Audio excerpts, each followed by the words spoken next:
آج ایک قطرہ بھی کافی ہوگا، اج ساہ بھی نہیں کھلے راہ بھی نہیں، انج ٹوک انوکھڑے ٹوکدے نہیں، ٹر پویں تے فاصلے مک جاندے، گھر بیٹھے ہیں پینڈے مکدے نہیں۔ آج قدم قدم چلیں گے، ماضی کے گناہ تو ایک آنسو سے دھوئے جا سکتے ہیں نا۔ وہ ایک فقیر تھا، بازار میں کھڑا رو رہا تھا، تو کسی نے روک کے کہا بابا کیا ماجرا ہے، کسی نے مارا ہے، کیوں رو رہے ہو؟ اس نے کہا نہیں کوئی ایسی بات نہیں، ان لوگوں کے رویے نے رلا دیا۔ کہا کیا مطلب؟ کہا بازار سے گزر رہا تھا، ان لوگوں کو دنیا میں کھوئے ہوئے دیکھا تو میرے دل میں ترس جاگا، تو میرا خیال یہ ہوا کہ ان بندوں کی رب کی صلح نہ کروا دوں۔ تو میں نے پھر اس سے بات کی، تو آواز آئی ٹھیک ہے لے آ ان کو میری چوکھٹ پہ، ایک آنسو سے سارے گناہ معاف کر دوں گا۔ میں بڑا خوش ہوا، میں ان سے بات کی، یہ الٹا میرا مذاق اڑانے لگے، جا بابا کام کر، تجھے کیا پتا دنیا داری کیا ہوتی ہے۔ تو وہ تو مان رہا تھا، یہی نہیں مان رہے، تو مجھے ان کے رویے پہ رونا آ رہا ہے۔ وہ کہتا ہے میں بخشنے پہ آمادہ ہوں، ہم تو مائل بکرم ہیں، کوئی سائل ہی نہیں، راہ دکھلائیں کسے، راہ رب منزل ہی نہیں، جلوائے طور تو موجود ہے، کوئی موسیٰ ہی نہیں۔ وہ تو کہتا ہے میں معاف کر دوں گا، لیکن یہ عجیب ہے کہ یہ آمادہ ہی نہیں ہے، یہ مان ہی نہیں رہے۔ تو مجھے ان کے رویے پہ افسوس آ گیا، ان کے رویے پہ رونا آ گیا، اس لیے میں رو رہا ہوں، ورنہ نے مجھے مارا نہیں، کوئی تکلیف نہیں پہنچائی۔ خیر اگلے دن وہی بزرگ قبرستان کے قریب سے گزرے تو دیکھا کہ وہ بابا قبرستان میں کھڑا رو رہا ہے، تو پھر رک گئے کہ بابا بازاروں میں بھی روتا ہے، قبرستانوں میں بھی روتا ہے، آج کیا ماجرا ہے؟ کہا آج بھی میرا ماجرا کل والا ہی ہے۔ کہا کیا مطلب؟ کہا کل بازار سے گزر رہا تھا، ان کو دنیا میں کھوئے ہوئے دیکھا، میرے دل میں ترس جاگا، تو میرا خیال ہوا ان بندوں کی اور رب کی صلح کروا دوں، تو وہ تو مان رہا تھا، وہ بندے ہی نہ مانے، تو آج میں ادھر آ گیا۔ میں نے کہا چلو ان سے بات کرتے ہیں۔ آج میرا خیال یہ ہوا کہ قبرستان والوں کی اور رب کی صلح کروا دوں۔ تو کہا پھر آج کیا بنا؟ کہا آج یہ مان گئے ہیں، وہ نہیں مانتا۔ تو صاحبو آج وہ مان رہا ہے، آج ہم مان جائیں۔ میں نے کتب میں پڑھا ہے کل قیامت کے دن نیکوکار بھی پچھتائیں گے۔ بدکاروں کا پچھتانا تو سمجھ میں آتا ہے، نیکوکار کیوں پچھتائیں گے؟ جب اپنے اچھے اعمال کی جزا دیکھیں گے تو پچھتائیں گے، جو چند لمحے ضائع کر دیے وہ بھی کیوں ضائع کر دیے۔ قیمتی زندگی ہے، یہ ٹوٹتی سانسیں، ان کی قدر کیجیے۔ ایک بزرگ فرماتے ہیں کہ مجھے اس بات کی سمجھ نہیں آتی تھی کہ جو قرآن نے کہا ان الانسان لفی خسر، بے شک انسان خسارے میں ہے، تو میں سمرقند کے بازار سے گزر رہا تھا تو وہاں ایک آدمی پھٹے پہ برف رکھ کے بیچ رہا تھا اور ساتھ آواز لگا رہا تھا۔ آج کل تو یہاں وہ پاپڑ بیچنے والے بھی کوئی آواز لگاتے، تو وہ برف پھٹے کے اوپر رکھ کے بیچ رہا تھا اور ساتھ آواز لگا رہا تھا۔ آواز کیا تھی؟ ارحمو ارحمو الا من یذوب راس مالہ، او گزرنے والوں میرے پہ ترس کھاؤ، میں ایسا تاجر ہوں جس کا راس المال پگھلتا جا رہا ہے۔ چونکہ یہ جو برف ہے ایسا سودا ہے جو گاہک کا انتظار نہیں کرتا۔ آپ کپڑا بیچتے ہیں، آج گاہک نہیں آیا، ہو سکتا ہے کل دعانے مہنگا بیچ لیں۔ آپ پیٹرول بیچتے ہیں، ہو سکتا ہے کہ کل پڑا 6 روپے اوپر چلا جائے، آپ کا لاکھوں کروڑوں کا فائدہ ہو جائے۔ لیکن آپ اگر برف بیچتے ہیں، آج نہیں بکی تو کل برف ہی نہیں ہوگی۔ تو وہ سل پہ برف بیچ رہا تھا اور ساتھ لوگوں کو دہائی دیتے ہوئے کہہ رہا تھا او لوگو میرے پہ ترس کھاؤ، مجھ سے برف لیتے جاؤ، میں ایسا تاجر ہوں جس کا راس المال پگھلتا جا رہا ہے۔ تو کہتے ہیں جب اس نے یہ آواز لگائی نا تو میرے قدم رک گئے اور میں اس کے قریب چلا گیا اور میں نے کہا کہ مجھے ان الانسان لفی خسر کا ترجمہ سمجھ میں آ گیا۔ جس طرح تیری برف پگھلتی جا رہی ہے، میری زندگی پگھلتی جا رہی ہے، اور اگر تو اب برف وقت پہ بیچ لے، ان پگھلتی برف کو تو درہم کے بدلے، دینار کے بدلے، پارچہ جات کے بدلے، جنس کے بدلے فروخت کر لے تو فائدہ ہو جائے گا، 4 آنے تیرے ہاتھ لگ جائیں گے۔ اور میں بھی ان سانسوں کے بدلے درود پڑھ لوں، ان سانسوں کے بدلے سجود کر لوں، ان سانسوں کے بدلے قیام کر لوں، کسی دکھی کے سر پہ ہاتھ رکھ دوں، کسی پریشان کی پریشانی دور کر دوں تو میری سانسیں کام آ جائیں گی، ورنہ یہ ٹھہریں گے نہیں۔ سوئے ہوئے ہوں تو پھر بھی سانسیں ٹوٹ رہی ہوتی ہیں۔ تو ہم کتنی جلدی موت کی طرف بڑھ رہے ہیں، تو زندگی کتنی مختصر ہے اور ہم کتنے بے پرواہ ہیں۔ آنکھیں اس وقت کھلتی ہیں جب آنکھیں بند ہوتی ہیں، لیکن کیا فائدہ اس وقت کا؟ آج کا پچھتاوا کل کی بہتری کی ضمانت ہے، اور آج کے پچھتاوے سے کل کی زندگی کی خوبصورتی نصیب ہو سکتی ہے۔ اس لیے یہ ڈھلتا ہوا سورج، یہ دیکھیں ابھی جب داخل ہوئے تھے تو سورج ابھی سر پہ تھا، لیکن اب سورج درد غروب سے زرد ہو چکا ہوگا اور چند لمحوں کے بعد وہ نگاہوں سے اوجھل ہوگا۔ میاں صاحب بھی بولے کہ زندگی تیری جو ہے ڈوبتے سورج کی طرح ہے، ڈیگرتے دن گیا محمد اوڑک نو ڈوب جانا۔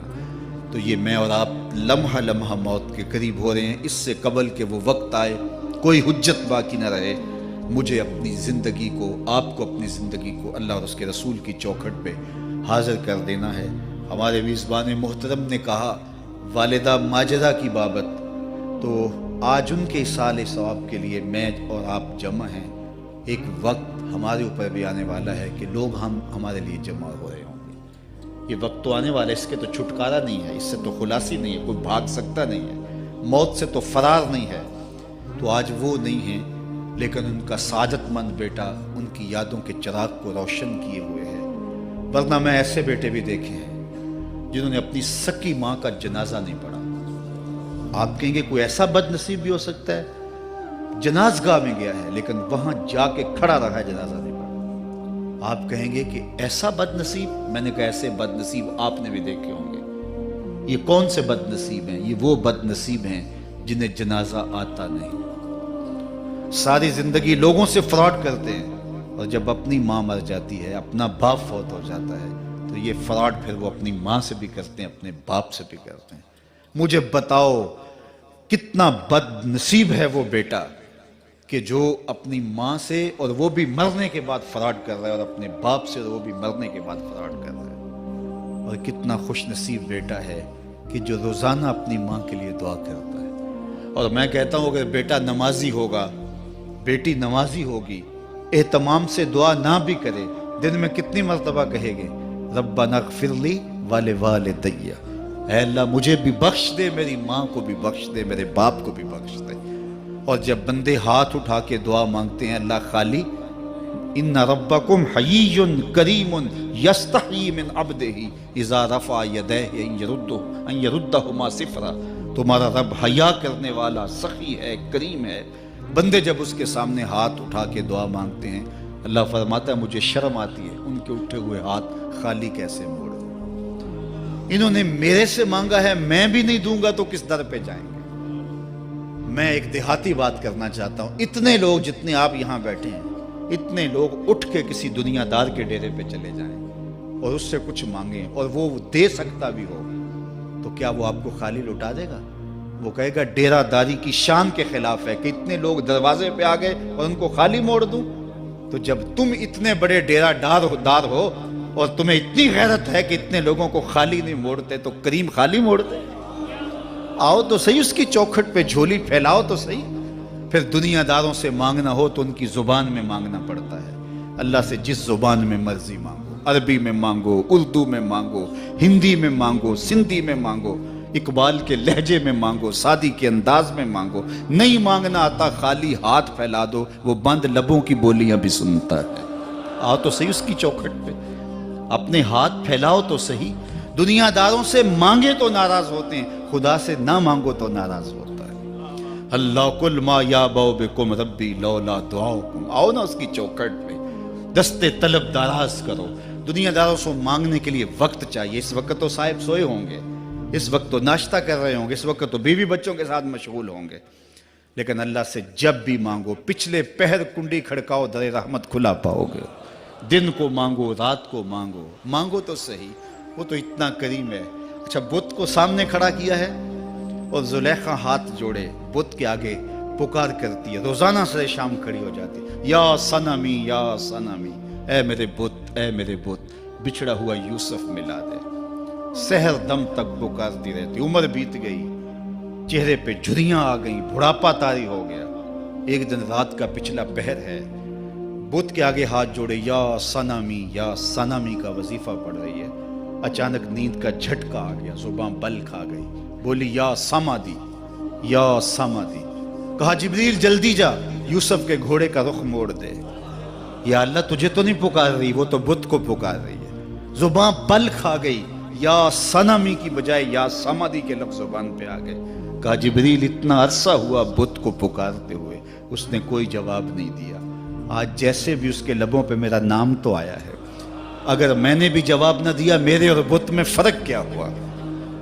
تو آؤ آج کی اس مجلس میں ہم ان کی والدہ کے لیے دعا مانگیں۔ اے عرش کے مالک، ان کی والدہ کو حضور کی ماں کا صدقہ جنت کی بہاریں عطا کر، اور ہم اپنے ماں باپ کے لیے بھی دعائیں مانگے۔ اے اللہ ہمارے ماں باپ کی مغفرت فرما، ماں باپ کی قدر کرو۔ میں نے یہ بھی پڑھا ہے، جو اپنے والدین کے لیے روزانہ دعا مانگتا ہے، والدین زندہ ہوں تب بھی، فوت ہو گئے ہوں تب بھی، روزانہ ماں باپ کے لیے جو شخص دعا مانگتا ہے، ساری زندگی اس کے رزق میں بے برکتی نہیں آ سکتی۔ تو اپنے ماں باپ کو اگر زندہ ہیں تو قدر کرو، فوت ہو گئے ہیں تو ان کے لیے کثرت کے ساتھ دعا کرو۔ یہ گھنا سایہ ہے۔ کبھی آپ نے درخت کو دیکھا ہے کہ ساری دھوپ اپنے پتوں میں جذب کرتا ہے اور نیچے بیٹھنے والوں کو چھاؤں دیتا ہے؟ ماں باپ سارے دکھ اپنے اوپر لیتے ہیں، اپنی اولاد کو آسائش اور راحت پہنچاتے ہیں۔ قدر نعمت زوال نعمت کے بعد ہوتی ہے، جب نعمت پاس ہو تو قدر نہیں ہوتی، جب چھنتی ہے تو پتہ چلتا ہے کہ کتنی بڑی دولت تھی جو چھن گئی۔ میں تو آپ کیا، میری اور آپ کی حیثیت کیا، ماں کی کمی تو آمنہ کے لال نے بھی محسوس کی ہے۔ ایک دن حضور مسجد نبوی میں تشریف لائے، تا حد نظر صحابہ تھے۔ الحاوی للفتاوی میں امام سیوطی نے لکھا ہے، حضور کو دیکھا تو ادب سے کھڑے ہو گئے، بس یہ منظر دیکھنا تھا کہ چشمان اقدس سے آنسو چم چم جاری ہو گئے، اور حضور نے ایک ٹھنڈی آہ بھری اور روتے ہوئے کہا، لو ادرکت والدی او احدہما، کاش آج میرے ماں باپ زندہ ہوتے۔ انسان نے دکھوں کا دور دیکھا ہو نا، اچانک خوشحالیاں مل جائیں تو پھر انسان یہ آرزو کرتا ہے کہ میرے ماں باپ نے میرا وہ غربت کا دور دیکھا تھا، آج دولت کی چہل پہل بھی دیکھتے، آج میرے آنگن میں بہاریں بھی دیکھتے تو کتنے خوش ہوتے۔ اب حضور جب پیدا ہوئے تھے تو باپ کا سایہ سر پہ نہیں تھا۔ 6 سال کی عمر تھی، اپنی ماں کے ساتھ حضور مدینہ المنورہ گئے۔ واپسی ابوا کے مقام پہ حضرت آمنہ کی طبیعت خراب ہو گئی، اور انہیں لگا کہ یہ میری بیماری جان لیوا ہے۔ ام ایمن کو بلایا، کہا میرے بیٹے کو بحفاظت امیر قریش تک پہنچا دینا۔ پھر خود حضور کے سر پہ ہاتھ رکھا۔ سیدہ آمنہ سلام اللہ علیہا حضور سے کوئی باتیں کرنا چاہ رہی تھیں، لیکن ضبط کے بندھن ٹوٹ گئے۔ ابن حشام سیرت کی پہلی کتاب ہے، اس میں تفصیل سے یہ واقعہ موجود ہے۔